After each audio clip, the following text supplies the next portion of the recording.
সুপ্রিয় শিক্ষার্থীবৃন্দ, আজকে আমরা শুরু করব রসায়ন প্রথম পত্রের অনুশীলনী ৩ মৌলের পর্যাবৃত্ত ধর্ম এবং রাসায়নিক বন্ধন অধ্যায়ের কয়েকটা গুরুত্বপূর্ণ টপিকস নিয়ে আলোচনা। এই অধ্যায়টা রসায়ন প্রথম পত্রের খুবই গুরুত্বপূর্ণ একটা অধ্যায়। সাধারণত প্রত্যেক বছর বোর্ড পরীক্ষায় এই অধ্যায় থেকে 3টা সৃজনশীল থাকে এবং রসায়নের সৃজনশীলগুলো যেহেতু ইন্ডিভিজুয়াল অধ্যায় থেকে হয়, তাই এই অধ্যায়টা থেকেই মূলত 3টা সৃজনশীল পিওর আসবে, অর্থাৎ অন্য অধ্যায়ের সাথে মিশ্রিত হবে না, পিওর এখান থেকেই আসবে। তো আমরা প্রথমে প্রশ্নগুলো দেখব, দেন এগুলোর যে প্রসিডিউর সেটা একটু বোঝার চেষ্টা করব, সবাই মনোযোগ দিব আমরা খুব। আমাদের প্রথম প্রশ্নটা হচ্ছে বোরন ট্রাইফ্লোরাইড এবং বোরন টেট্রাফ্লোরাইড আয়নের সংকরায়ন একই কিনা বিশ্লেষণ করো। অর্থাৎ এই জাতীয় যে প্রশ্নগুলো আছে এগুলো সাধারণত আমরা গতে বা ঘতে পাবো। এটা একটা খুব ইম্পর্টেন্ট কোশ্চেন। এই কোশ্চেনটা 2015 সালে চিটং বোর্ডে আসছিল, বেশ আগের প্রশ্ন, যে তাদের সংকরায়ন একই কিনা। এটা সেম আরেকটা প্রশ্ন হয়, সেটা হচ্ছে অ্যামোনিয়া এবং অ্যামোনিয়াম আয়ন এদের সংকরায়ন একই কিনা, অ্যামোনিয়া এবং অ্যামোনিয়াম আয়নের সংকরায়ন একই কিনা সেটা দেখাইতে বলছে। তো আমরা বিশ্লেষণের স্টেপটাই যাব ফার্স্টে। প্রথমে এই আনসারগুলো করার সময় আমরা যেটা করব সেটা হচ্ছে যে যৌগ মৌলটা আছে আমাদের কেন্দ্রীয় পরমাণু বোরন, সেই বোরনের ইলেকট্রন বিন্যাস লিখব, দেন তার উত্তেজিত অবস্থার ইলেকট্রন বিন্যাসটা লিখব। আমাদের এখানে বোরন ট্রাইফ্লোরাইডের সাথে মধ্যে একটা বোরনের সাথে 3টা ফ্লোরিন যুক্ত হয়েছে। যেহেতু 3টা ফ্লোরিন যুক্ত হয়েছে তাহলে অবশ্যই সেখানে 3টা সংকর অরবিটাল থাকতে হবে। এখন উত্তেজিত বোরনের বেলায় কি হয়? উত্তেজিত বোরনের ক্ষেত্রে তার 2s এর একটা ইলেকট্রনকে সে 2py এর যে খালি স্থান ছিল সেই স্থানে পাঠিয়ে দেয়, আর তার 2pzটা 0 অবস্থায় থেকে যায়, অর্থাৎ 2pz এ কোনো ইলেকট্রন নাই এই ক্ষেত্রে। তাহলে এখানে একটা s অরবিটাল এবং 2টা p অরবিটাল পরস্পর যুক্ত হয়ে কি তৈরি করে? sp2 সংকরায়ন তৈরি করে। তা আমরা সংকর অরবিটালগুলোকে পরের লাইনে আলাদা করে দেখাবো, সাই দিয়ে অবশ্যই সংকর অরবিটালগুলোকে সাই দ্বারা প্রকাশ করবে। এটা খুবই গুরুত্বপূর্ণ একটা জিনিস।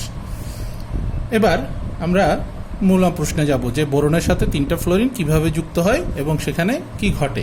এটার জন্য আমাদেরকে কয়েকটা চিত্র আঁকতে হবে। চিত্রগুলো খুব আবশ্যিক, সবাই ভালো করে খেয়াল করবে।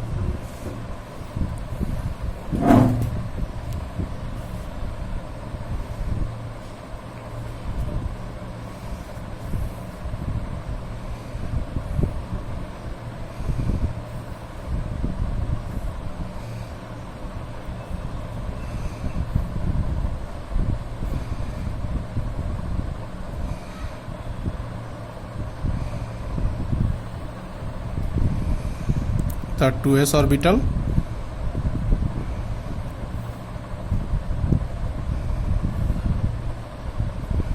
এবং 2p।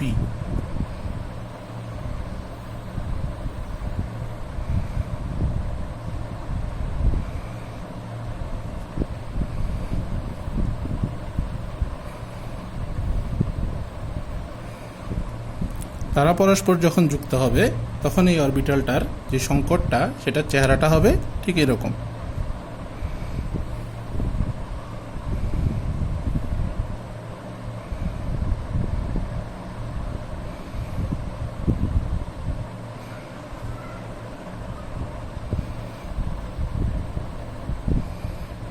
এই অবস্থায় চলে আসবে এবং এখানে প্রত্যেকটাতে একটা করে অযুগ্ম ইলেকট্রন থাকবে। যেহেতু এটা sp2 সংকরণ, তাহলে এটা অবশ্যই সুষম সমবাহু ত্রিভুজাকৃতির হবে। এখন এখানে যে 3টা ফ্লোরিন আছে, ফ্লোরিন তার শেষ কক্ষপথের যে একটা অযুগ্ম ইলেকট্রন আছে তার সাথে এই প্রত্যেকটা অযুগ্ম ইলেকট্রনের একটা করে মুখোমুখি অধিক্রমণ ঘটাবে।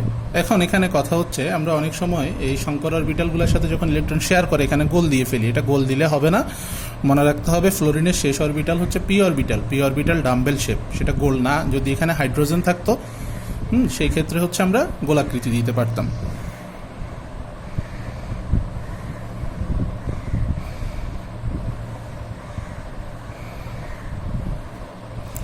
ছবিগুলো বাসায় বারবার প্র্যাকটিস করতে হবে, কারণ এই প্রশ্নগুলোতে ছবি খুবই গুরুত্বপূর্ণ একটা জিনিস। এখন এই ক্ষেত্রে তাদের মধ্যবর্তী যে কোণটা হয় সেটা হয় sp2 এর বেলায় আমরা জানি 120 ডিগ্রি। এটা ত্রিমাত্রিক কাঠামো সাপেক্ষে আঁকা, দ্যাটস ওয়াই এটা 120 ডিগ্রি হবে। এবং এখানে ফ্লোরিন তার যে অযুগ্ম ইলেকট্রনটা দিছে সেটাকে এখানে দেখাইতে হবে। তাহলে এইভাবে তৈরি হলো BF3। তাহলে এটার আকৃতি হচ্ছে সুষম ত্রিভুজাকৃতি বা সমবাহু ত্রিভুজাকার।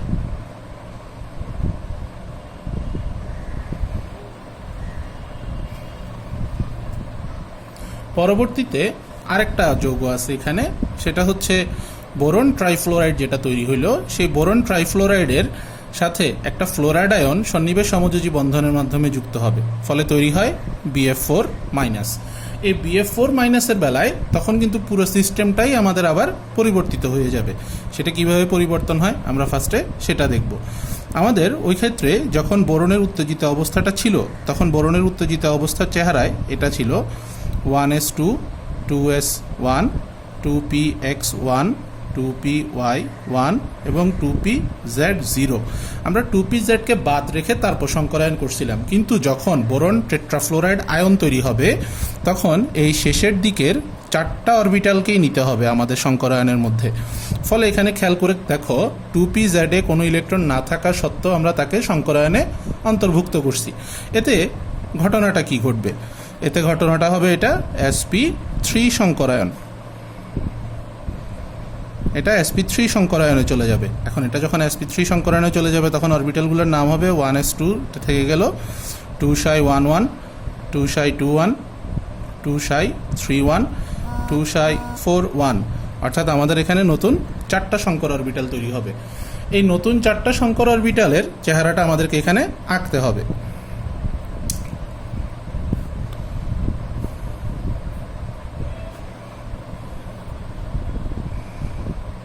অবশ্যই এটা পেন্সিলে আঁকবে।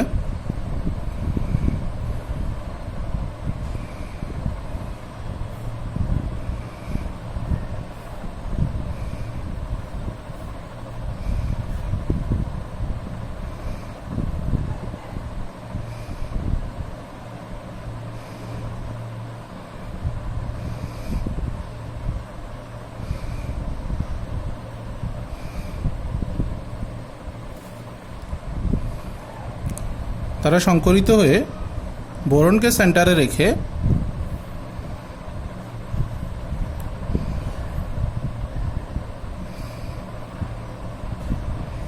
এই আকৃতি প্রাপ্ত হবে।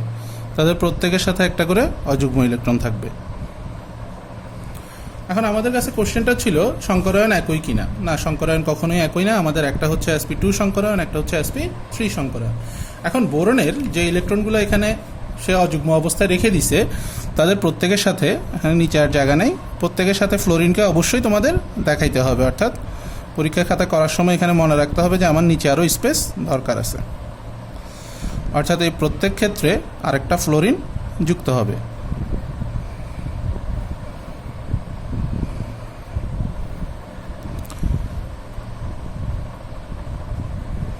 এখানে সেটা ফ্লোরাইড আয়ন হবে, কারণ উপরে যে অংশটা বা যে সংকর অরবিটালটা আমরা আঁকছি সেখানে তাত্ত্বিকভাবে আসলে বোরনের কোনো ইলেকট্রন ছিল না, সেটা পুরোপুরি খালি ছিল। একটা ফ্লোরাইড আয়ন তার নিজস্ব শেষ কক্ষপথের যে এক জোড়া এক্সট্রা ইলেকট্রন আছে সেটা এনে সেখানে দান করছে। ফলে এখানে একটা সন্নিবেশ সমযোজী বন্ধন গঠিত হয়েছে, এবং এই 3টা যে বন্ধন গঠিত হয়েছে এরা হচ্ছে বিশুদ্ধ সমযোজী বন্ধন। ফলে এটা তৈরি হয়ে গেল আমাদের BF4 মাইনাস। এই ক্ষেত্রে বন্ধন কোণের মানটা আদর্শ sp3 সংকরায়নের মান হবে 109 ডিগ্রি 28 মিনিট। তাহলে এটার আকৃতি হবে সুষম চতুস্তলকী। খুব গুরুত্বপূর্ণ একটা টপিক, সেটা আমাদের ভালো করে পড়তে হবে। এবং এইটার ফাঁকে বাংলা লেখার জন্য কতটুক লিখবো তার একটা কথা আছে। এখানে কথাটা হচ্ছে, তুমি যেভাবে চিত্রগুলো আঁকলে তুমি ঠিক সেই কথাটাকে যদি সংক্ষিপ্ত 3-4 লাইনে লিখে দাও, that's enough, quite good. Pencil দিয়ে অবশ্যই চিত্রগুলো আঁকবে। চিত্র না আঁকলে এই প্রশ্নগুলোতে কোনো নাম্বার দেওয়া হয় না। চিত্রটা খুব আবশ্যিক। পরবর্তীতে আমরা পরবর্তী প্রশ্নে চলে যাচ্ছি। পরবর্তী কোশ্চেনটা হচ্ছে আমাদের লিগ্যান্ড, অর্থাৎ জটিল যে যৌগগুলো হয় সেখান থেকে আমাদের প্রশ্ন এটা।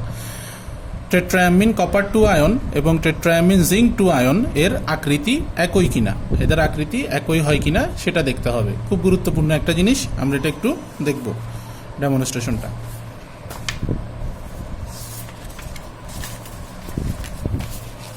কিছু অংশ আমার এখানে করা আছে আগে থেকে। আমাদের মোড অফ আনসারটা এরকমভাবে আগাবে। প্রথমে কপার 29 পারমাণবিক সংখ্যাটা আমাদেরকে অবশ্যই জানতে হবে। কিছু ক্ষেত্রে ওরা দিয়ে দেয়, কিছু ক্ষেত্রে দেওয়া থাকে না, সেই ক্ষেত্রে আমাদেরকে বুঝে নিতে হবে বা মুখস্থ জানতে হবে। সাধারণত তোমাদের উদ্দীপকগুলোতে কখনো ধাতুগুলোর নাম বা যে যৌগগুলো আছে তাদের নাম সরাসরি থাকে না, XYZ আকারে থাকে। তাকে খুঁজে বের করার কোনো একটা ক্লু সেখানে অবশ্যই উল্লেখ করা থাকবে। এখন এখানে কিভাবে হচ্ছে সেটা আমরা দেখব। কপার 29 তার মানে তার শুরুতে হচ্ছে আর্গন, অর্থাৎ 18 পর্যন্ত আছে, দেন 3D9 এবং 4s2। যেহেতু 4s2 অবস্থায় আছে, তাই সে যখন কপার 2+ পরিণত হবে তখন তার 4s থেকে 2টা ইলেকট্রন অপসারিত হবে, ফলে তার 4s পূর্ণ খালি থাকবে এবং 4pও খালি থাকবে। শুধু 3D-তে একটা অযুগ্ম ইলেকট্রন বিদ্যমান থাকবে। এই অবস্থাতে কপারের পাশে যেহেতু তার খালি অরবিটাল বাকি আছে 3D এর পরে, তাহলে কপারের আশেপাশে যদি কোনো লিগ্যান্ড এসে হাজির হয়, লিগ্যান্ড কারা? লিগ্যান্ড হচ্ছে তারা যারা ডি ব্লক বা অবস্থান্তর মৌল যেসব আছে তাদের যে খালি অরবিটাল আছে সেখানে মুক্তজোড় ইলেকট্রনকে রাখতে দেয় বা রাখতে দেওয়ার মতো মুক্তজোড় ইলেকট্রন যাদের কাছে আছে। এর মধ্যে লিগ্যান্ড কে হতে পারে? অ্যামোনিয়া একটা লিগ্যান্ড আছে, পানি একটা লিগ্যান্ড আছে, সায়ানাইড মূলক একটা লিগ্যান্ড আছে, এরকম আরও ক্লোরাইড মূলক সেও একটা লিগ্যান্ড আছে। এরকম কয়েকজন লিগ্যান্ড হিসেবে কাজ করতে পারে। এখন এরকম কপার 2+ এর পাশে যখন 4টা অ্যামোনিয়া, তার যে মুক্তজোড়, আমরা জানি যে অ্যামোনিয়ার যে নাইট্রোজেন পরমাণু আছে তার কাছে একটা মুক্তজোড় ইলেকট্রন আছে, সে একটা মুক্তজোড় ইলেকট্রন সে কপারের খালি অরবিটালগুলোতে রাখতে চায়।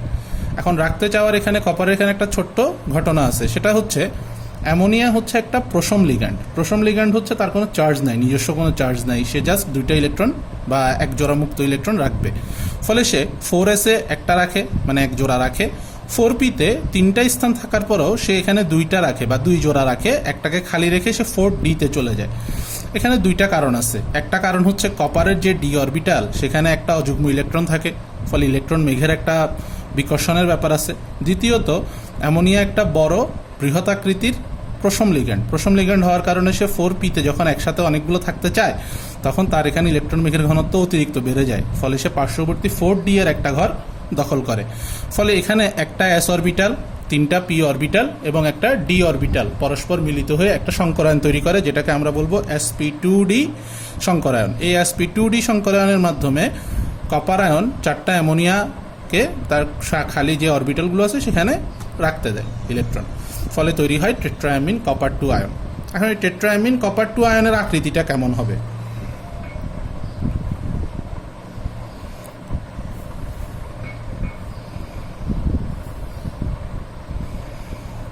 যে অ্যামোনিয়াগুলো অবস্থান নিবে তারা প্রত্যেকে পরস্পর থেকে সমদূরবর্তী হবে। এটা খুব গুরুত্বপূর্ণ একটা জিনিস। এখন একটা বিন্দু থেকে 4টা জিনিস যদি সমদূরবর্তী হতে চায় তখন তাদেরকে অবশ্যই 4টা কৌণিক বিন্দুতে অবস্থান নিতে হবে, তাহলে তারা পরস্পর সমদূরবর্তী হতে পারবে। তাহলে তারা একটা সমতলের উপরে পরস্পর সমদূরবর্তী অবস্থায় অবস্থান করবে। যেহেতু তারা মুক্তজোড় ইলেকট্রন ধাতুকে দান করতেছে, তাই অ্যামোনিয়া থেকে ধাতুর দিকে একটা তীর চিহ্ন আসবে, যেটা সন্নিবেশ সমযোজী বন্ধনকে ইন্ডিকেট করে। এই জিনিসটা আমাদেরকে মনে রাখতে হবে। এবং এটার আকৃতি হবে সুষম বর্গাকার আকৃতির হবে। এটা হচ্ছে টেট্রাঅ্যামিন কপার 2 আয়নের ক্ষেত্রে, তার বেলায় এই ঘটনাটা ঘটবে। দেন আসতেছে জিঙ্কের ক্ষেত্রে। টেট্রাঅ্যামিন জিঙ্ক 2 আয়নের বেলায় কি হবে? টেট্রাঅ্যামিন জিঙ্ক 2 আয়নের বেলায় যখন আসতেছে তখন আমাদেরকে এখানে একটু খেয়াল করতে হবে কপার আর জিঙ্কের মধ্যে বেসিক যে ইলেকট্রন বিন্যাসগত পার্থক্য সেটা কি।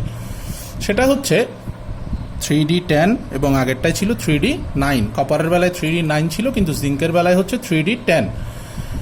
এখন জিঙ্ক যখন তার 2+ কন্ডিশন ক্রিয়েট করে, অর্থাৎ তার 4s থেকে 2টা ইলেকট্রন দান করে দেয়, তখন তার 3d ফিল আপ থাকে এবং 4s পুরো খালি থাকে, 4p পুরো খালি থাকে। এই অবস্থায় জিঙ্কের পাশে যখন 4টা অ্যামোনিয়া তাদের মুক্ত ইলেকট্রনগুলোকে রাখার জন্য আসে, তখন এখানে কি ঘটে? যেহেতু 3d এখানে ফুল ফিল আপ অবস্থায় আছে, ফলে অ্যামোনিয়া 4টাই 4p-তে, অ্যামোনিয়া 4টার মধ্যে 3টাই 4p-তে একত্রে অবস্থান করতে পারে। এই ক্ষেত্রটা খুবই গুরুত্বপূর্ণ। কপারেরটা দেখে এই জায়গাটায় কেউ যেন ইলেকট্রনটাকে 4d-তে নিয়ে না যায়।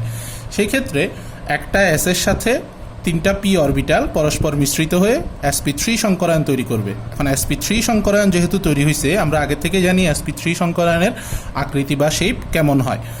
যেহেতু এই অবস্থায় আসছে, ফলে এখানে তাদের আকৃতিটা হবে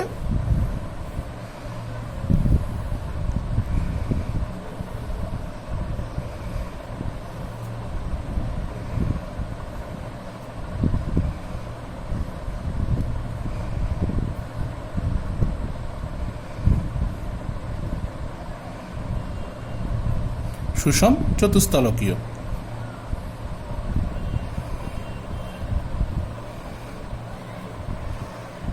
sp3 সংকরায়ন হওয়ার কারণে এখানে সুষম চতুস্তলকীয় আকৃতি তৈরি হবে। এটা খুবই গুরুত্বপূর্ণ একটা জিনিস যে কপারের ক্ষেত্রে সুষম বর্গাকার হওয়ার পরেও জিঙ্কের বেলায় সুষম চতুস্তলকীয় হচ্ছে। এই জিনিসটার ব্যাখ্যা বইতে নাই, কিন্তু এটা বোর্ড পরীক্ষায় অলরেডি 2-1 চলে আসছে। এটা খুব ইম্পর্ট্যান্ট একটা জিনিস। একটাই হবে sp3 সংকরায়ন আর অন্যটাই হচ্ছে sp2d সংকরায়ন। নেক্সট প্রশ্নে আমরা যাচ্ছি।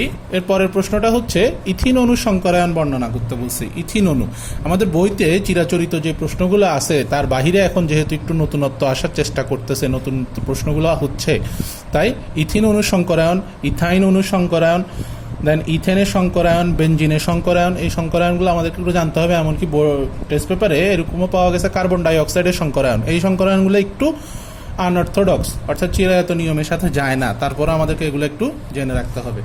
দেন আমরা আসি ইথিনের সংকরায়নে।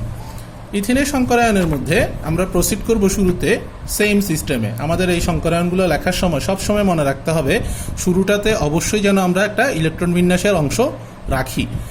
তার আগে আমাদেরকে একটু এখানে আগে বুঝে নিতে হবে যে আমরা কি সিস্টেমে আগাচ্ছি। সাপোজ তোমার এই জিনিসগুলো ধরো যেমন একটা সংকরায়ন দিচ্ছে, তুমি পড়ো নাই, তখন তোমাকে এই যে জৈব যৌগগুলোর যে বন্ধনগুলো আছে সেটা আগে থেকে তোমার জানা থাকতে হবে, যেটা আমরা অবশ্যই রসায়ন দ্বিতীয় পত্রে জানবো। ফলে তখন তুমি আসলে বুঝতে পারবা যে এখানে আসলে কীভাবে আমি প্রসিড করব। আমরা ইথিনের মধ্যে কার্বন কার্বনের মাঝে একটা দ্বিবন্ধন দেখতে পাচ্ছি। তো যেখানে আমরা জানি যে দ্বিবন্ধন, সেখানে দুইটা বন্ধন অর্থ হচ্ছে দুইটা বন্ধন আসলে সেম টু সেম না। তার মধ্যে একটা হচ্ছে সিগমা বন্ধন, অন্যটা হচ্ছে পাই বন্ধন। সিগমা বন্ধনটা তৈরি হয়েছে মুখোমুখি অধিক্রমণের মাধ্যমে, অর্থাৎ দুইটা অরবিটাল পরস্পর সামনাসামনি অধিক্রমণ করছে। আর দ্বিতীয় বন্ধনটা তৈরি হয়েছে পাই বন্ধনের মাধ্যমে, এটা পাশাপাশি অধিক্রমণ করছে, অর্থাৎ এখানে অরবিটাল দুইটা পরস্পরের সাথে দেখা হয় নাই, জাস্ট তারা তাদের ইলেকট্রন মেঘের যে ঘনত্ব আছে সেটাকে শেয়ার করছে নিজেদের মধ্যে, যেটাকে আমরা বলি পাশাপাশি অধিক্রমণ।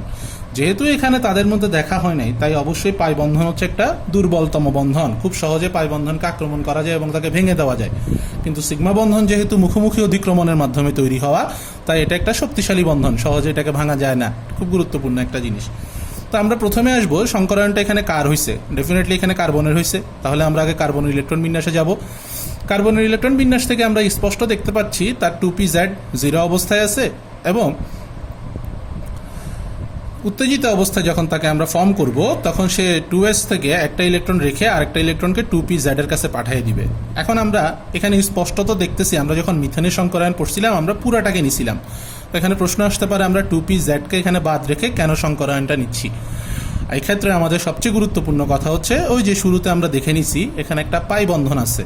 যেহেতু একটা পাই বন্ধন আছে, তাহলে মনে রাখতে হবে অযুগ্ম ইলেকট্রন একটা অবশিষ্ট থাকতেই হবে। সেই অযুগ্ম ইলেকট্রন যদি অবশিষ্ট না থাকে তাহলে এই পাই বন্ধনটা কখনোই তৈরি হবে না।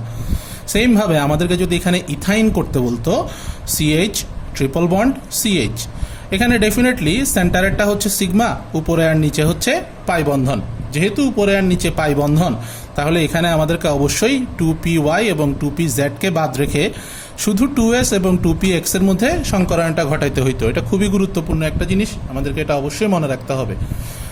তাহলে এখানে সংকর অরবিটাল হচ্ছে 2ψ11, 2ψ21, 2ψ31 এবং 2pz1 অবশিষ্ট অবস্থায় রয়ে যাচ্ছে, অর্থাৎ 2pz অসংকরিত অবস্থায় রয়ে গেছে।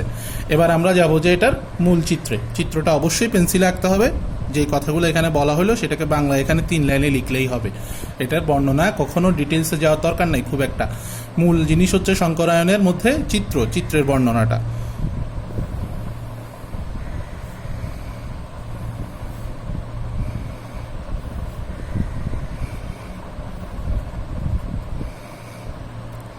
এটা হচ্ছে আমাদের 2s,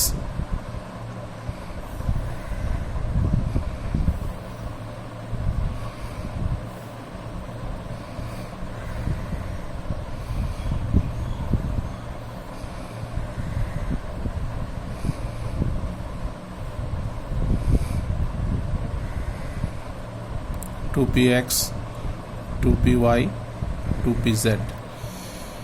তারা যখন পরস্পর যুক্ত হবে এবং সংকরায়ন তৈরি করবে, মানে সংকর অরবিটাল তৈরি করবে, তখন তাদের চেহারাটা কেমন হবে আমরা একটু সেখানে যাই। কেন্দ্রীয় পরমাণুটা হচ্ছে আমাদের এখানে কার্বন, তার সামনে একটা সংকর অরবিটাল থাকবে এবং দুই পাশে বাকি দুইটা সংকর অরবিটাল থাকবে। যেহেতু তারা হচ্ছে sp2 সংকরায়ন, তাহলে অবশ্যই তাদের মধ্যকার বনগুলো হচ্ছে 120 ডিগ্রি, অর্থাৎ সমবাহু ত্রিভুজাকৃতির হবে, সুষম সমবাহু ত্রিভুজাকৃতির হবে। আমরা জিনিসটাকে সোজার পরিবর্তে কাট করে আঁকছি জাস্ট এই কারণে। এখন 2pz একটা অরবিটাল আমাদের এখানে রয়ে গেছে, যেটা হচ্ছে অবশিষ্ট।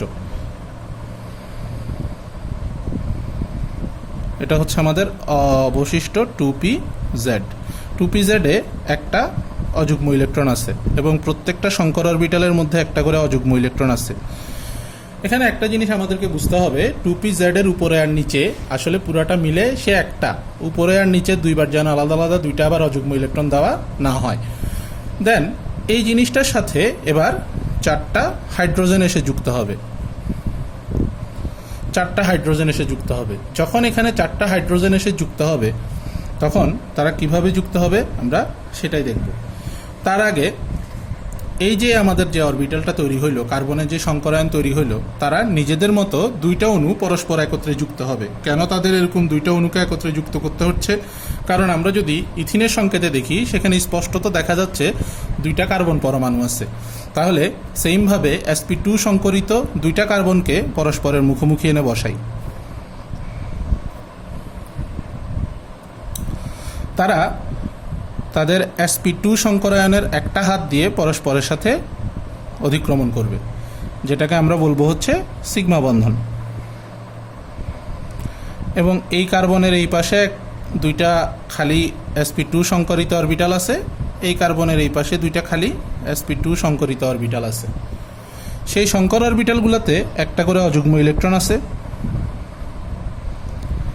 ফলে এখানে মোট অযুগ্ম ইলেকট্রন যুক্ত খালি অরবিটাল আছে 4টা। ফলে ওই 4টা যে আমরা হাইড্রোজেনের কথা বলছিলাম তারা এই জায়গায় এসে পরস্পর যুক্ত হয়ে যাবে প্রত্যেকটা sp2 সংকরিত বাহুতে।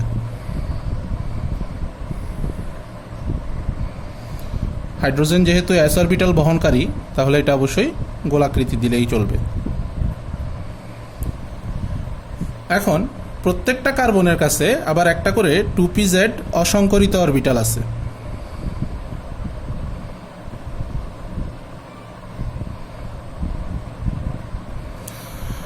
সেই ইলেকট্রনটাকে আমরা উপরেও দেখাইতে পারি, নিচেও দেখাইতে পারি। কোথায় আছে এটা কেউ জানে না, কারণ অনিশ্চয়তা নীতি অনুযায়ী ইলেকট্রনের অবস্থান ভরবেগ কখনোই একসাথে নির্ণয় করা সম্ভব না। এখন ইলেকট্রনটা যেই ডাম্বেলে আছে সেই ডাম্বেলের ইলেকট্রন মেঘের ঘনত্ব পাশাপাশি অধিক্রমণ করবে। সেটা আমি উপরেও দেখাইতে পারি, সেটা আমি নিচেও দেখাইতে পারি। যেহেতু আমরা জানি না কোথায়, তাই আমরা দুই জায়গাতেই দেখাই। কিন্তু মনে রাখতে হবে বাস্তবতা হচ্ছে এই দুইটার যে কোনো একটা সত্যি, অন্যটা মিথ্যা। অর্থাৎ যদি এই পাশাপাশি অধিক্রমণটা উপরে উপরে হয় তাহলে নিচে নিচে আর হবে না, আর যদি নিচে নিচে হয় তাহলে উপরে উপরে হবে না। পুরো বিষয়টা যেহেতু একটা ত্রিমাত্রিক কাঠামোর সাপেক্ষে, তাহলে আমাদেরকে এখানে কথাটা মনে রাখতে হবে, এখানে বন্ধন 3টা নয়, এখানে আসলে বন্ধন 2টা। একটা হচ্ছে মাঝখানের পাই বন্ধন, আর একটা হচ্ছে হয় উপরের মাঝখানে সিগমা বন্ধন, আর একটা হচ্ছে উপরের পাই অথবা নিচের পাই। এটা অথবা, অর্থাৎ দুইটা একত্রে সত্যি না, যে কোনো একটা সত্যি। তাহলে এইভাবে কি তৈরি হলো আমাদের ইথিন অণু, CH2 ডাবল বন্ড CH2। খুব গুরুত্বপূর্ণ একটা জিনিস, এখানে বাংলা লেখার চেয়ে মেইন অঙ্ক চিত্র আঁকাটাই হচ্ছে গুরুত্বপূর্ণ। সো এই জিনিসটা আমাদের খুব ভালো করে মনে রাখতে হবে। দেন আসতেছে এই অধ্যায়ের অন্যতম ইম্পর্টেন্ট টপিকস ফাজানের নীতি। ফাজানের নীতিটা বিশ্লেষণ করতে বলছে। ফাজানের নীতির বিশ্লেষণে যদি আমরা যাই তাহলে ফার্স্ট অফ অল আমাদেরকে আগে বুঝতে হবে ফাজানের নীতিটা কি বলছে, বাংলা বিবৃতিটা কি বলছে। ক্যাটায়ন কর্তৃক অ্যানায়নের পোলারায়নের ফলে, পোলারায়নটা কি? ক্যাটায়নের আকার, ক্যাটায়ন যেহেতু আকারে যদি ছোট হয় এবং অ্যানায়ন যদি আকারে বড় হয়, তখন ক্যাটায়ন যখন অ্যানায়নের পাশে আসে, এতে অ্যানায়নের যে ইলেকট্রন মেঘের ঘনত্ব সেটা গোলাকৃতি থেকে বৃত্তাকার বা ডিম্বাকৃতি হয়ে অ্যানায়নের দিকে হেলে আসে। ক্যাটায়নের প্রভাবে অ্যানায়নের ইলেকট্রন মেঘের আকারের এই যে বিকৃতি, এটাই হচ্ছে পোলারায়ন। ক্যাটায়নের প্রভাবে অ্যানায়নের ইলেকট্রন মেঘের আকারের যে বিকৃতি ঘটে সেটাই হচ্ছে পোলারায়ন। তো যখন এই পোলারায়নটা ঘটে তখন আয়নিক যৌগের আয়নিক প্রকৃতি কমে যায়, অর্থাৎ তার আয়নিক হওয়ার কারণে যে ধর্মগুলো সে দেখাইতো সেগুলো একটু কমে আসবে এবং তার মধ্যে সমযোজী বৈশিষ্ট্যটা প্রকট হবে, অর্থাৎ সমযোজী যৌগের যে বৈশিষ্ট্যগুলো হয় সেটা দেখা যাবে বেশি করে। এখন ফাজান তার এই নীতিতে কি কি শর্ত দিচ্ছেন? ওনার শর্ত আছে হচ্ছে এখানে 3টা। এই 3টা শর্তই আসলে কার জন্য সত্যি? পোলার আয়ন বেশি হওয়ার জন্য সত্যি, অর্থাৎ উনি বলছেন যে এই হইলে পোলার আয়ন বেশি হবে। তো আমরা পোলার আয়ন বেশি হওয়াটাকে এই জন্য কমন ফরম্যাটে রাখছি, তিনটা শর্তকে আলাদা করে লিখছি। প্রথম শর্তে বলছে ক্যাটায়নের আকার যত ছোট হবে এবং অ্যানায়নের আকার যত বড় হবে, অর্থাৎ পজিটিভ চার্জধারী বস্তু বা মৌল যত ছোট হবে এবং নেগেটিভ চার্জধারী বস্তু যত বড় হবে পোলার আয়ন তত বেশি হবে, অর্থাৎ ইলেকট্রন মেঘের ঘনত্বের বিকৃতি তত বেশি হবে। ক্যাটায়ন বা অ্যানায়ন, অর্থাৎ এটা দুইজনের জন্যই সত্যি, ক্যাটায়নের জন্য সত্যি, অ্যানায়নের জন্য সত্যি। দুইজনের চার্জের পরিমাণ যত বেশি হবে, অর্থাৎ এদের যে কারো কাছে চার্জ যত বেশি থাকবে পোলার আয়ন তত বেশি হবে। তৃতীয়ত হচ্ছে ক্যাটায়নের ইলেকট্রন বিন্যাসে ডি অথবা এফ অরবিটালের উপস্থিতি থাকলে, অর্থাৎ পজিটিভ চার্জধারী বস্তুর ইলেকট্রন বিন্যাস যদি ডিতে বা এফ অরবিটালে প্রবেশ করে তাহলে তার পোলার আয়ন বেশি হবে। অর্থাৎ যে সকল ক্যাটায়নের ইলেকট্রন শেষ কক্ষপথে এস বা পিতে গেছে তারা বেশি আয়নিক হয়, কিন্তু যদি ডি বা এফে যায় তাহলে তাদের পোলার আয়নও বেশি হয়। পোলার আয়ন বেশি হলে আমরা আগেই বলছি সমযোজী বৈশিষ্ট্য বৃদ্ধি পাবে। এখন পোলার আয়ন বেশি হওয়ার ফলাফলটা কি?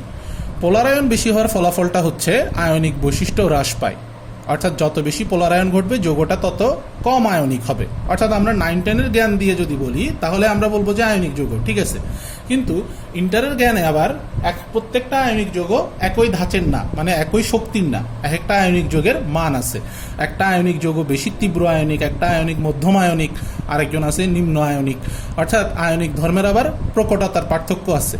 অর্থাৎ আয়নিক বৈশিষ্ট্যগুলো স্লাইডলি কমে যাবে, সমযোজী বৈশিষ্ট্যগুলো বেড়ে যাবে। অর্থাৎ আয়নিক বৈশিষ্ট্যগুলো তাহলে আমাদেরকে জানতে হবে, কারণ পরীক্ষাতে তোমাদের এখানে দুইটা যৌগ দিয়ে দিবে, তাদের মধ্যে যে কোনো একটা বৈশিষ্ট্য তুলে দিয়ে বলবে যে এটা কম্পেয়ার করো বা তার এরকম হয় কেন। আয়নিক বৈশিষ্ট্যগুলো কি কি? গলনাঙ্ক স্ফুটনাঙ্ক বেশি, অর্থাৎ যৌগটা গলবে উচ্চ তাপমাত্রায়, ফুটবে উচ্চ তাপমাত্রায়। পানিতে দ্রবণীয়তা বেশি। আয়নিক বৈশিষ্ট্যগুলোর মধ্যে সবচেয়ে গুরুত্বপূর্ণ বৈশিষ্ট্য হচ্ছে আয়নিক যৌগ পানিতে খুব ভালো সলিউবল। তাপীয় সুস্থিতি বেশি, এদেরকে তাপ দিলে এরা সহজে ভাঙে না, অনেকক্ষণ ধরে তাপ সহ্য করতে পারে। কঠিন অবস্থায় বিদ্যুৎ অপরিবাহী, অর্থাৎ কঠিন অবস্থায় এরা বিদ্যুৎ নেয় না, কিন্তু গলিত অবস্থায় খুব ভালো পরিবাহী। যেমন আমাদের খাদ্য লবণ এই প্রত্যেকটা কথা মেনে চলে। আমরা যদি আমাদের বাসায় যে টেবিল সল্ট আছে, টেবিল সল্টগুলোর বৈশিষ্ট্য খেয়াল করি তাহলে আমরা হয়তো খুব ভালো বুঝতে পারবো, কারণ টেবিল সল্টের বৈশিষ্ট্যের সাথে এটা খুব ভালো যায়। আয়নিক বৈশিষ্ট্য হ্রাস এবং সমযোজী বৈশিষ্ট্য বাড়ে। তো আয়নিক বৈশিষ্ট্য যদি এগুলো হয় তাহলে সমযোজী বৈশিষ্ট্য হবে এগুলো কম কম কম, বেশির জায়গায় কম হবে। আর বিদ্যুৎ পরিবহনের বেলায় হবে বিদ্যুতের অপরিবাহী, অর্থাৎ তারা বিদ্যুৎ পরিবহন করে না। দেন আমরা কয়েকটা এখানে ব্যাখ্যা রাখছি, সেই ব্যাখ্যাগুলো যদি আমরা খেয়াল করি তাহলে আমার মনে হয় ফাজানের নীতিটা খুব ভালো ক্লিয়ার হবে। ফাজানের নীতি থেকে একটা কোশ্চেন 3 নম্বর বা 4 নম্বরে একেবারে মাস্ট, প্রত্যেক বছরের আইটেম। আমাদের প্রথম প্রশ্নটা হচ্ছে সোডিয়াম ফ্লোরাইড এবং পটাশিয়াম ফ্লোরাইড। ধরো তোমাকে বললো যে এদের মধ্যে আয়নিক বৈশিষ্ট্য কার বেশি। তো আমরা সবসময় এরকম যখন আমাদেরকে বের করতে দিবে আমরা সেই ক্ষেত্রগুলোতে অলওয়েজ দেখব কমনকে, সোডিয়াম ফ্লোরাইড এবং পটাশিয়াম ফ্লোরাইড। এর মধ্যে স্পেসিফিকলি দেখা যাচ্ছে ফ্লোরিনটা হচ্ছে কমন। তো ফ্লোরিন যদি কমন হয় আমরা ফ্লোরিনকে বাদ দিই। ফ্লোরিনকে বাদ দিলে এখানে থাকে হচ্ছে সোডিয়াম প্লাস পটাশিয়াম প্লাস। দুইটাই হচ্ছে আমাদের ধাতু এবং দুইটাই হচ্ছে গ্রুপ 1-এর ধাতু। যেহেতু গ্রুপ 1-এর ধাতু তাহলে অবশ্যই তাদের মধ্যে আগে পরে আছে, অর্থাৎ কেউ উপরে আছে কেউ নিচে আছে, তাহলে তাদের আকারের পার্থক্য আছে। এখন এদের আকারের যদি আমি পার্থক্যে যাই, সোডিয়াম হচ্ছে 11 পারমাণবিক সংখ্যা, পটাশিয়াম হচ্ছে 19 পারমাণবিক সংখ্যা। তো 19 পারমাণবিক সংখ্যা ডেফিনেটলি আকারে হচ্ছে বড়, অর্থাৎ পটাশিয়াম তার আকার সোডিয়াম থেকে বড়। পটাশিয়ামের আকার ইজ গ্রেটার দেন সোডিয়ামের আকার। তো এরা আসলে কি ছিল? পজিটিভ চার্জ, অর্থাৎ ক্যাটায়নের আকার বেশি। ক্যাটায়নের আকার যদি বড় হয় তাহলে ক্যাটায়নের আকার যত বড় হবে, ছোট হইলে পোলার আয়ন বাড়ে, তাহলে ক্যাটায়নের আকার যত বড় হবে পোলার আয়ন তত কম হবে। অর্থাৎ এখানে পটাশিয়ামের আকার যেহেতু বেশি তাহলে পটাশিয়ামের পোলার আয়ন কম। পটাশিয়ামের পোলার আয়ন কম। পটাশিয়ামের পোলার আয়ন যদি কম হয় তাহলে তার আয়নিক বৈশিষ্ট্য বেশি। অর্থাৎ সোডিয়াম ফ্লোরাইড এবং পটাশিয়াম ফ্লোরাইডের মধ্যে পটাশিয়াম ফ্লোরাইড বেশি আয়নিক। সোডিয়াম ফ্লোরাইডও একটা আয়নিক যৌগ ডেফিনেটলি, কিন্তু ওর সাথে যদি আমি প্রসপেক্টিভে আসি তাহলে ডেফিনেটলি পটাশিয়াম ফ্লোরাইড বেশি আয়নিক, অর্থাৎ পটাশিয়াম ফ্লোরাইড আয়নিক ধর্মগুলো বেশি মেনে চলবে। এটা একটা গুরুত্বপূর্ণ জিনিস। সেমভাবে এখানে বেশ কয়েকটা এরকম দেওয়া আছে। আরেকটা আছে ধরো কেসিএল এবং কপার ক্লোরাইড। এখানে দুই জায়গাতে আমাদের ক্লোরিনটা হচ্ছে অ্যানায়ন, কমন অ্যানায়ন। কমন অ্যানায়নকে যদি আমরা বাদ দিই তাহলে হচ্ছে পটাশিয়াম আয়ন, কপার 2 আয়ন। এখন পটাশিয়াম 2+ আর কপার 2+, এদের দুজনের মধ্যে যদি আমি আকার আকৃতিতে যাই তাহলে এরা অনেক দূরের, এরা একই গ্রুপের না, ফলে তাদের মধ্যে কম্প্যারিজনটা আসবে না। সেই ক্ষেত্রে আমাদেরকে চলে যেতে হবে অবস্থানে। এ হচ্ছে গ্রুপ 1-এর মৌল, আর কপার হচ্ছে একটা অবস্থান্তর মৌল। অবস্থান্তর মৌলরা অবশ্যই ডি অরবিটাল বিয়ার করে। আমরা একটু আগেই বলছি যারা ডি অরবিটাল বহন করে তাদের পোলারায়ন ক্ষমতা অন্যদের চেয়ে বেশি। পোলারায়ন ক্ষমতা যদি বেশি হয় আয়নিক বৈশিষ্ট্য কমে যাবে, সমযোজী বৈশিষ্ট্য বেড়ে যাবে। তাহলে ডেফিনেটলি কপারের আয়নিক বৈশিষ্ট্য কম এবং সমযোজী বৈশিষ্ট্য বেশি। বেসিক্যালি দুইজনেই আয়নিক, কিন্তু কপার ক্লোরাইড পটাশিয়াম ক্লোরাইড থেকে কম আয়নিক, পটাশিয়াম ক্লোরাইডটা বেশি আয়নিক। খুব গুরুত্বপূর্ণ জিনিস। দেন AgF এবং AgCl, এদের দুজনের মধ্যে আমাদের যে ক্যাটায়নটা আছে সিলভার, সে কমন। তাহলে আমরা চলে যাই ফ্লোরিন এবং ক্লোরিনের কাছে। ফ্লোরিন এবং ক্লোরিন একই গ্রুপের মৌল, কিন্তু ফ্লোরিনের আকার লেস দেন ক্লোরিনের আকার। ফ্লোরিন যেহেতু আকারে ছোট, তাহলে সেই ক্ষেত্রে কি বলছে, পোলারায়ন বেশি হওয়ার শর্ত কি ছিল? পোলারায়ন বেশি হওয়ার শর্ত ছিল অ্যানায়নের আকার যত বড় হবে। তো অ্যানায়নের আকার বড় হলে যদি পোলারায়ন বেশি হয়, অ্যানায়নের আকার ছোট হলে পোলারায়ন কম হবে। তাহলে সিলভার ফ্লোরাইড অধিক আয়নিক।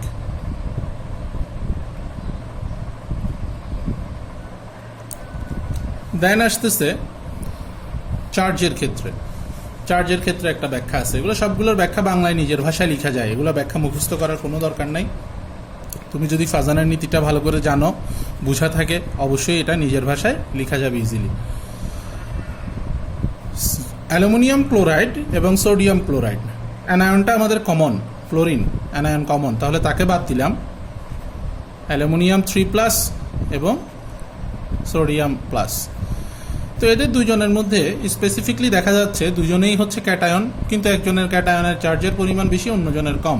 তো চার্জের পরিমাণ যদি বেশি হয়, আমরা একটু আগে দেখছিলাম ফাজানের নীতিতে উনি কি বলছেন, ক্যাটায়ন অথবা অ্যানায়ন চার্জের পরিমাণ যত বেশি, পোলারায়ন তত বেশি সে সমযোজী। অর্থাৎ এদের মধ্যে সিলভার অ্যালুমিনিয়াম ক্লোরাইডের প্রকৃতিটা হচ্ছে সমযোজী প্রকৃতির, কারণ তার চার্জ বেশি, সে ক্যাটায়ন, তার চার্জ বেশি এখানে। তাহলে এইভাবে হচ্ছে আমরা ফাজানের নীতিটা বোঝাচ্ছে ইয়াতে যাব। আমার মনে হয় এরকম একটা যদি ডায়াগ্রাম বানায় আমরা ফাজানের নীতিটা পড়ি, তাহলে আমাদের বেশ সুবিধা হবে। কারণ ফাজানের নীতি বইতে, বা যদি আমি বইয়ের ভাষায় আলোচনায় যাই, তাহলে অনেক ডিটেলস কথা ওখানে দেখা যায়। অত কথা পড়ার পরে মূল ফাজানের নীতির কথা কি সেটাই মনে থাকে না। এই জন্য ফাজানের নীতির বেলায় আমি সবসময় বলি যে এরকম এই ডায়াগ্রামটা যদি মনে রাখা যায়, যে এই বৈশিষ্ট্যগুলো এটা কি কারণে কমে আর কি কারণে বাড়ে, আর কমেটা কি বাড়েটা কি, তাহলে আমরা ইজিলি ব্যাখ্যাগুলো পারবো। খুব গুরুত্বপূর্ণ, এখান থেকে একটা সৃজনশীল হয়।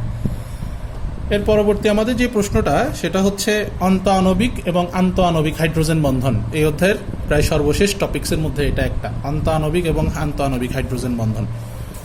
তো আমরা এটার ব্যাখ্যায় যাই।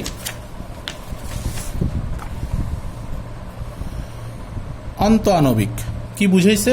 একই অণুর বিভিন্ন অংশের মধ্যে যদি হাইড্রোজেন বন্ধন হয়। আর আন্ত আণবিকটা কি?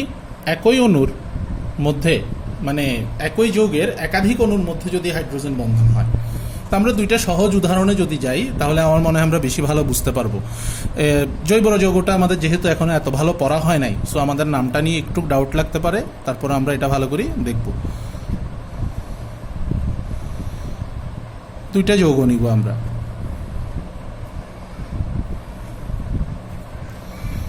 অর্থনাইট্রোফেনল, আরেকটা নিব প্যারানাইট্রোফেনল।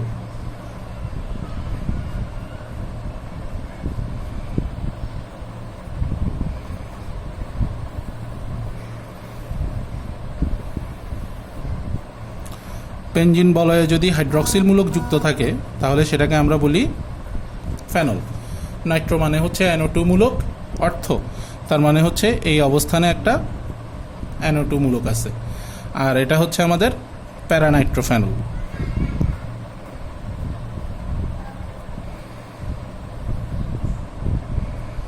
প্যারানাইট্রোফেনল এই অবস্থায় আসলো। এখন অর্থনাইট্রোফেনলকে যদি আমি আর একটু ডিটেলসে আঁকি, তাহলে জিনিসটা এরকম দেখাবে।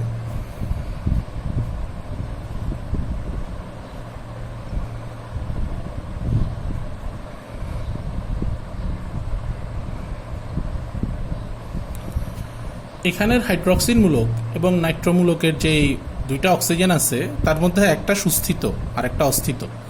ফলে এই যে উপরে যে হাইড্রক্সিন মূলকটা আছে এটা ডেফিনেটলি পোলারাইজড। এটা পোলারাইজড এই কারণ অক্সিজেন এবং হাইড্রোজেনের মধ্যকার ইলেকট্রন মেঘের পার্থক্য 0.5 থেকে 1.9 এর মধ্যে। ফলে হাইড্রোজেন এখানে পার্শিয়াল পজিটিভ অবস্থায় আছে এবং এই পাশের যে অক্সিজেনটা আছে সে পার্শিয়াল নেগেটিভ অবস্থায় আছে, এবং যেহেতু তারা খুব কাছাকাছি তাই তাদের মধ্যে অবশ্যই একটা হাইড্রোজেন বন্ধন তৈরি হবে। এই যে একটা অণুর বিভিন্ন অংশের মধ্যে যখন হাইড্রোজেন বন্ধন তৈরি হবে এটাকে আমরা বলবো অন্তঃআণবিক হাইড্রোজেন বন্ধন। দেন প্যারানাইট্রোফেনলের বেলায় কি এরকম কিছু সম্ভব? সেটা সম্ভব না। কি কারণে সম্ভব না সেটা আমরা দেখতেছি। আমরা যখন প্যারানাইট্রোফেনলের গাঠনিক সংকেতটা আঁকবো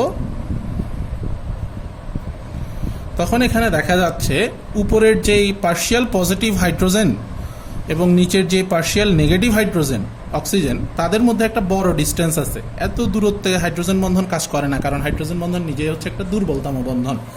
ফলে সে কি করে, পার্শ্ববর্তী আরেকটা প্যারানাইট্রোফেনলকে যদি পায় তাহলে তার সাথে হাইড্রোজেন বন্ধন গঠন করার চেষ্টা করে।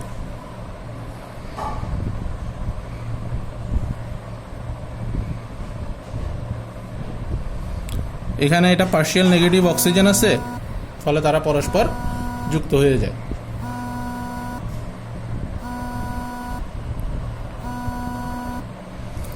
এখন একই যৌগের একাধিক অণুর মধ্যে যদি হাইড্রোজেন বন্ধন হয় তখন সেটাকে আমরা বলবো আন্তঃআণবিক হাইড্রোজেন বন্ধন, যেটা প্যারানাইট্রোফেনলের মধ্যে দেখা যাচ্ছে। এই আন্তঃআণবিক হাইড্রোজেন বন্ধন তৈরি হওয়ার কারণে তাদের গলনাঙ্ক স্ফুটনাঙ্ক অর্থনাইট্রোফেনল থেকে বেশি হয়, অর্থাৎ প্যারানাইট্রোফেনলের গলনাঙ্ক স্ফুটনাঙ্ক বেশি হয়। কেন? প্যারানাইট্রোফেনলকে ভাঙাইতে হইলে শুধু এই যৌগের নির্দিষ্ট বন্ধনগুলো ভাঙলে হয় না, বরং তাদের মধ্যকার যে হাইড্রোজেন বন্ধন আছে এক্সট্রা তাদেরকেও ভাঙতে হয়। ফলে এখানে গলনাঙ্ক স্ফুটনাঙ্কটা বেশি হয়। কিন্তু অর্থনাইট্রোফেনলের মধ্যে জাস্ট একটা অতিরিক্ত হাইড্রোজেন বন্ধন আছে, তাকে ভাঙাটা খুব একটা ব্যাপার হয় না, ফলে এর গলনাঙ্ক স্ফুটনাঙ্ক সাধারণ অবস্থা থেকে কম হয়। আন্তঃআণবিক হাইড্রোজেন বন্ধনের মধ্যে আরেকটা গুরুত্বপূর্ণ উদাহরণ হচ্ছে পানি। পানির ক্ষেত্রেও কিন্তু সেম হয়। পানির ক্ষেত্রেও একটা পানির অণুর সাথে একাধিক পানির অণু পরস্পর যুক্ত হয়, যার কারণে পানির গলনাঙ্ক স্ফুটনাঙ্ক তার একই গ্রুপের অন্যান্য হাইড্রাইড অপেক্ষা অনেক বেশি হয়। পানির বেলায় এটা হয়। সেই ইথানলের ক্ষেত্রে হয়, কারণ ইথানলের বেলায় একটা OH মূলক আছে, সেই OH মূলকটা হচ্ছে পোলারাইজড। সেই OH মূলকের কারণে তার গলনাঙ্ক স্ফুটনাঙ্ক বেশি হয়। আর এই অর্থনাইট্রোফেনল যেটার উদাহরণ অন্তঃআণবিক হাইড্রোজেন বন্ধন, তার কারণে হাইড্রোফ্লোরিক অ্যাসিডের মধ্যে ডাইমার এবং ট্রাইমার তৈরির একটা প্রবণতা দেখা যায়। এটা হচ্ছে হাইড্রোফ্লোরিক অ্যাসিডের ডাইমার, তার একটা ট্রাইমারও সম্ভব।